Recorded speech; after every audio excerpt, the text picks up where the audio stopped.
அல்லது உலகினுடைய பாவச் செயல்கள், தீய பழக்க வழக்கங்கள் போன்றவற்றில் பங்கு கொள்ளக்கூடாது என்கின்ற ஒரு துணிச்சலான முடிவை எடுக்கிற போது நாம் பிறரின் எதிர்ப்பை சந்திக்கலாம்.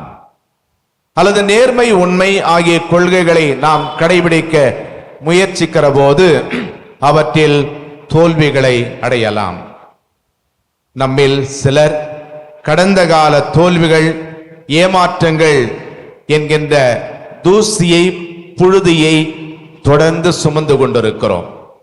நாம் செய்த கடந்த கால பாவங்களின் குற்ற உணர்வு மற்றும் அவமானத்தின் தூசியை நாம் தட்டிவிட தவறி இருக்கிறோம். உடைந்து போன சில உறவுகளின், நம் வலிகளின் தூசியை துடைக்க நாம் தவறிவிடுகின்றோம். நமது வேலைகள் அல்லது தொழில்களில் ஏற்படுகிற தோல்விகள், இழப்புகள் போன்ற தூசியை நாம் தட்டிவிட தவறியிருக்கிறோம். பல நேரங்களில் நம்முடைய எண்ணமெல்லாம் நாம் நிராகரிக்கப்பட்டோம், நாம் தோற்று போய்விட்டோம், நாம் நசுக்கப்பட்டோம் என்பதுதான்.